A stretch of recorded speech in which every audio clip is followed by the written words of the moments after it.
अब समय आ गया है माननीय मंत्री जी को सुनने का।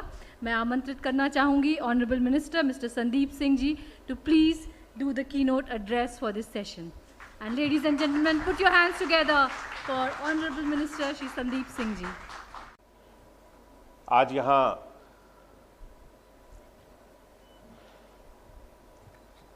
टाइम टू ग्रो ग्रुप के माध्यम से एजुकेशन समिट, जो कि 13th एजुकेशन समिट है, आज के इस कार्यक्रम में हम सबके बीच में स्टेज पे हम सबके साथ में जुड़े हुए सर्वप्रथम Shri Manmeet Khurana ji, deputy director Time to Grow group,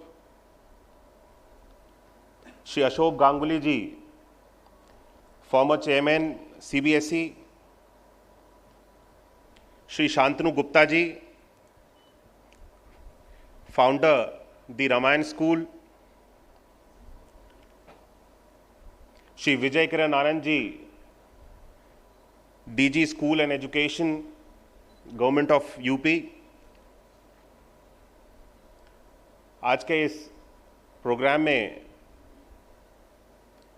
audience में हम सब के बीच में उपस्थित सभी हमारे प्राइवेट स्कूल्स के प्रबंधक, सभी प्रिंसिपल्स, यहाँ पे उपस्थित सभी मीडिया के बंधु और सभी सम्मानित अतिथि, आप सभी का मैं आज इस समिट में कार्यक्रम में अपनी ओर से स्वागत करता हूँ।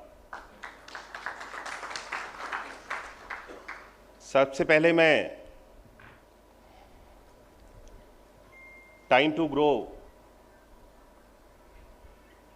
ग्रुप को अपनी ओर से धन्यवाद देना चाहता हूं कि उन्होंने आज इस समिट के माध्यम से हम सब लोगों को यहाँ पे एकत्रित किया और एक प्लेटफॉर्म बनाया और उत्तर प्रदेश को ही चुना, जिसके माध्यम से हम सब आज यहाँ पे अपने अपने थॉट्स को, अपने अपने विचारों को एक दूसरे के साथ शेयर करते हुए एजुकेशन के फील्ड में क्या बेहतर और किया जा सकता है, हम सब लोग अपने अपने विचारों को दे सकते हैं। मैं अपने हृदय से टाइम टू ग्रो मीडिया को धन्यवाद देता हूं कि उन्होंने प्राइवेट स्कूल्स के साथ साथ हमारे गवर्नमेंट स्कूल्स को भी अपने इस इनिशिएटिव के साथ में जोड़ा हुआ है। आज मुझे लगता है कि एजुकेशन खास तौर पे कोविड के बाद पढ़ने का तरीका और पढ़ाने का तरीका दोनों में काफी बदलाव आ चुका है। आज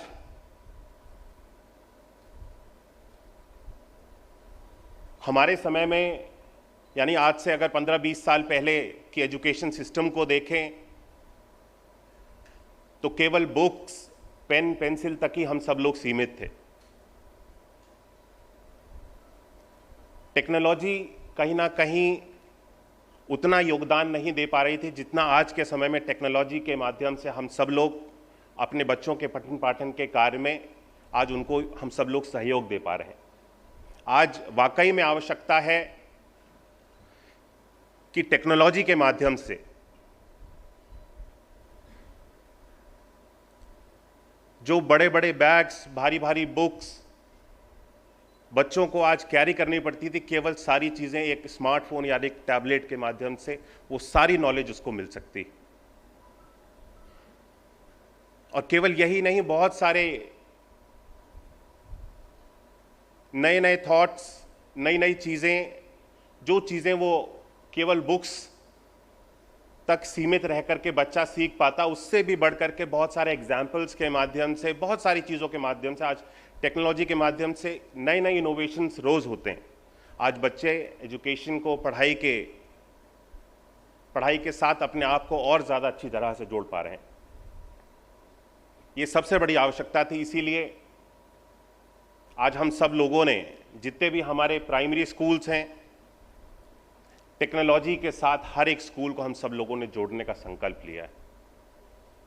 आज हमारे परिषदीय विद्यालय, हर एक विद्यालय को हम सब लोग स्मार्ट क्लासेस की व्यवस्था के साथ जोड़ने जा रहे हैं।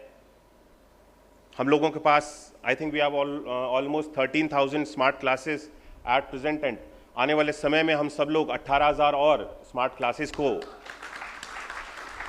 अपने परिषदीय प्राइमरी स्कूल्स में देने के लिए हम सब लोग इसकी पूरी प्लानिंग चल रही है। इससे पहले हम सब लोग 2-2 टैबलेट्स को भी हर एक प्राइमरी स्कूल में देने के लिए जा रहे हैं। स्टेट के जितने भी हमारे प्राइमरी स्कूल्स हैं, हर एक स्कूल को 2-2 टैबलेट के माध्यम से हम सब लोग लाभान्वित करेंगे।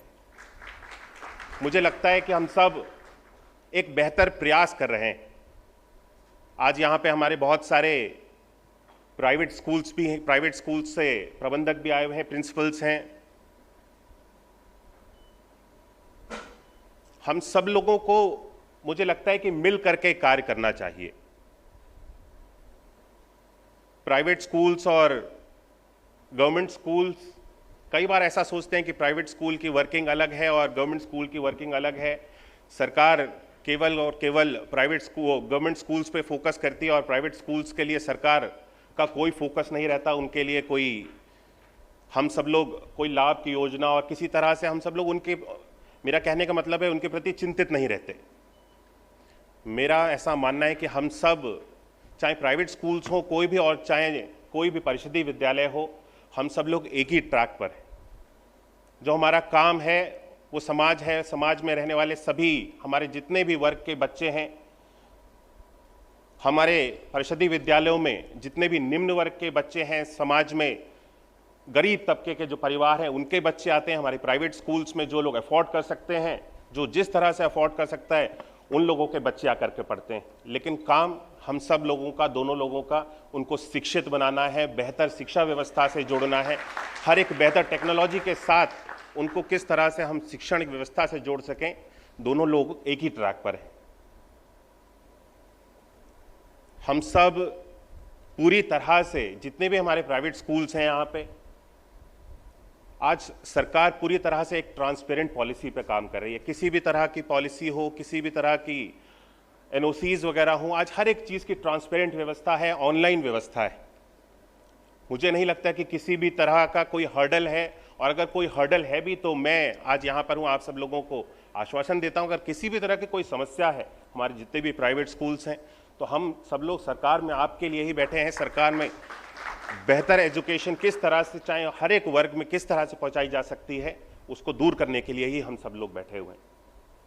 आज के इस कार्यक्रम के माध्यम से अभी मेरे से पहले शांतनु जी भी बता रहे थे कि अगर आइडियाज़ को लेकर के बात की जाती कि इस रूम में हर एक व्यक्ति अपने अपने आइडियाज़ अगर दे तो क्या आइडियाज़ शेयर करते, और वाकई में जो उन्होंने बताया कि लर्निंग प्रोसेस को लेकर के जिससे उन्होंने मुझे जोड़ा, मैं वाकई में उस चीज़ को लेकर के अपना आइडिया देता, थॉट देता।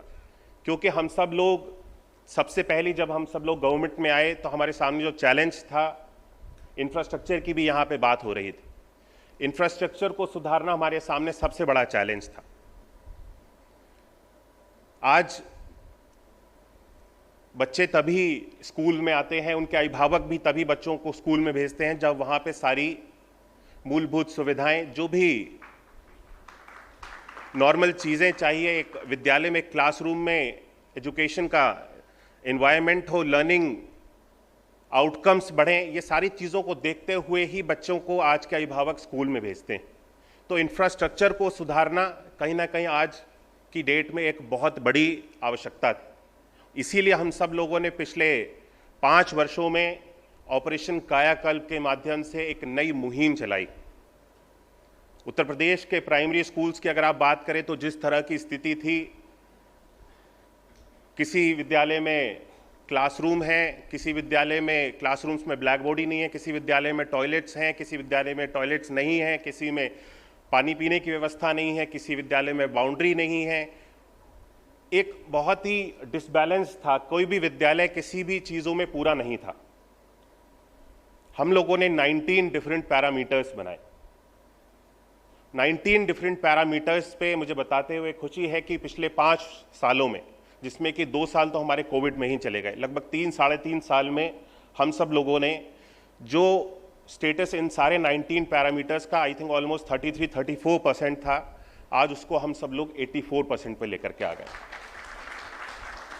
आज हमारे हर एक प्राइमरी स्कूल में क्लासरूम्स में बेहतर बैठने की व्यवस्था है, फर्नीचर की भी हम सब लोग हर एक क्लासरूम में व्यवस्था बना रहे हैं, क्योंकि जैसा कि मैंने बताया कि जब स्टेट की बात आती है तो हमारे नंबर्स इतने ह्यूज हो जाते हैं, स्कूल्स के नंबर इतने ह्यूज हो जाते हैं। एक प्राइवेट स्कूल में शायद अगर 3-4 हज़ार 5 हज़ार बच्चे भी अगर होते हैं तो उनको मैनेज करना मुश्किल हो जाता है। लेकिन हम सब जब अपनी बात करते हैं तो we have I think almost 1,93 lakh students and almost 1,30,000 plus classroom plus schools. तो ये सारी चीज़ों को सैचुरेट करने में मुझे लगता है कि एक थोड़ा समय की आवश्यकता है, लेकिन फिर भी हम सब लोग एक तेज़ पेस के साथ आगे बढ़ रहे हैं। और इंफ्रास्ट्रक्चर की जब बात है तो आज हमारा इंफ्रास्ट्रक्चर प्राइमरी स्कूल्स का एक बेहतर दिशा में है, एक बेहतर तरह से हम सब लोग अपने स्कूल्स को आज रिप्रेजेंट कर पा रहे हैं। इसीलिए ये संभव हुआ कि जिस तरह से मैंने बताया कि 1,93 लाख स्टूडेंट्स हमारे पास हैं, ये नंबर्स भी 2017 तक कंटिन्यूसली डिक्रीज हो रहे थे। आई थिंक ऑलमोस्ट 1,30-35 लाख तक ये नंबर चला गया था, लेकिन जब इंफ्रास्ट्रक्चर में सुधार हुआ, सारी चीज़ें जो नॉर्मल चीज़ें हर एक स्कूल में होनी चाहिए, इसी के कारण ये संभव हुआ कि आज फिर से हम सब लोग 1,93 लाख तक अपने स्टूडेंट्स को लेकर के आए। इसके बाद जो सेकेंड चीज़ है जिस पे सरकार का पूरा फोकस है कि लर्निंग प्रोसेस को किस तरह से बेहतर बनाया जा सकता है।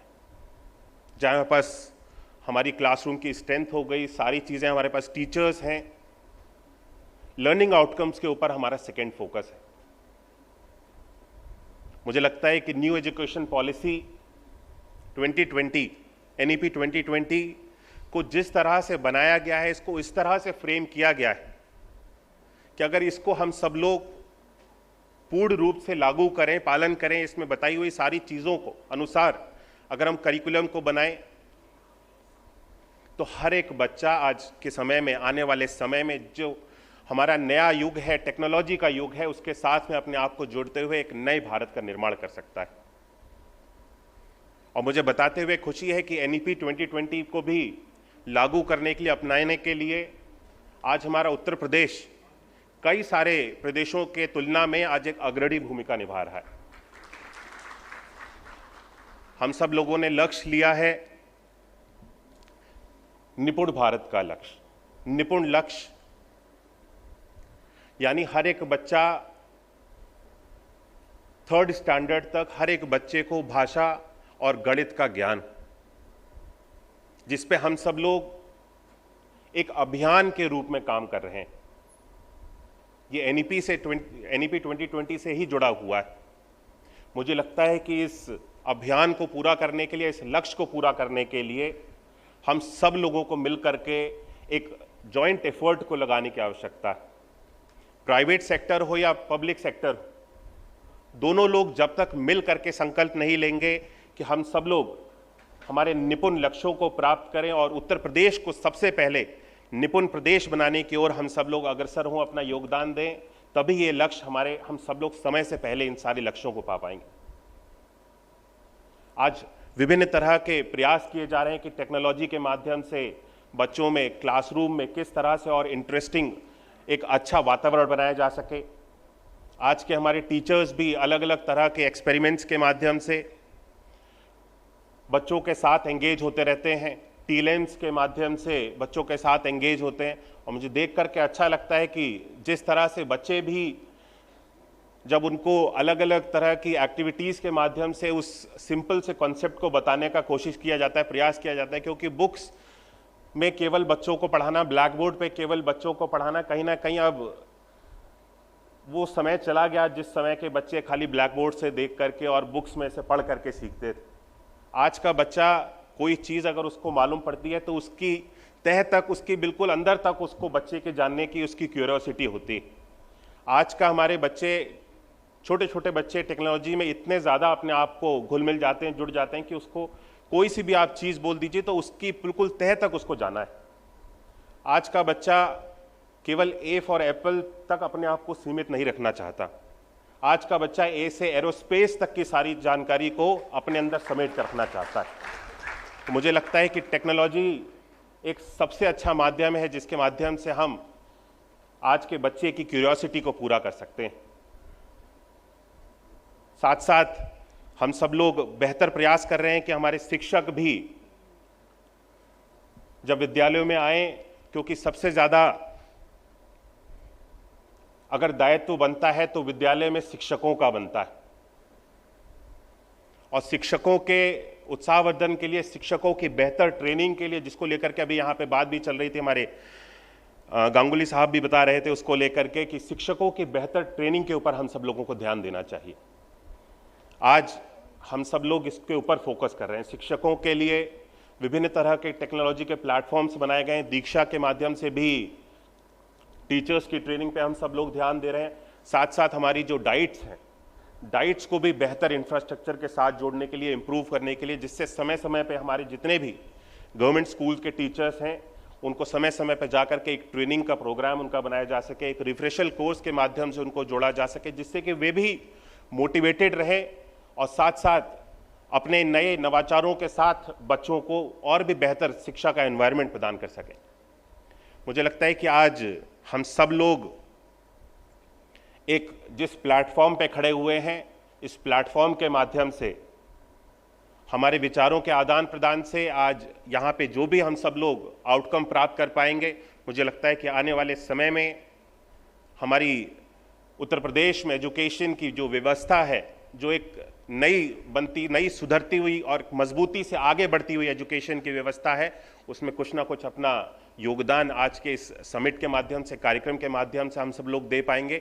और मुझे लगता है कि टेक्नोलॉजी की क्योंकि बात हो रही है, आज का युग टेक्नोलॉजी का है, हमें टेक्नोलॉजी के स्वागत करना चाहिए। टेक्नोलॉजी को जितने भी अवसर दिए जा सकते हैं, बच्चों को हर एक अवसर दिए जाने चाहिए कि टेक्नोलॉजी के माध्यम से आगे बढ़ सकें, क्योंकि टेक्नोलॉजी मुझे लगता है कि आज एजुकेशन सिस्टम को एक नए पंख दे सकती है, और जिन पंखों के माध्यम से इस एजुकेशन के सिस्टम को हम नई ऊंचाइयों तक लेकर के जा सकते हैं। तो एक बार पुनः आज के इस कार्यक्रम में आज सब लोगों ने मुझे बुलाया, सम्मिलित किया। मैं अपने हृदय से सभी कार्यक्रम के आयोजकों का धन्यवाद करता हूं, और एक बार पुनः यहाँ पे उपस्थित सभी लोगों के प्रति अपनी ओर से धन्यवाद व्यक्त करते हुए बहुत बहुत धन्यवाद। Would request Dr. Shashi Sharma to felicitate Sir with a bouquet. And I would also like to invite Mr. Manmeet Khurana on stage to felicitate our dignitaries. तालियों से इनका प्रोत्साहन कीजिए। इनके एबल लीडरशिप में एजुकेशन का फेस चेंज होने वाला है। उत्तर प्रदेश उत्तम प्रदेश बनेगा, निपुण प्रदेश बनने वाला है। Thank you so much sir.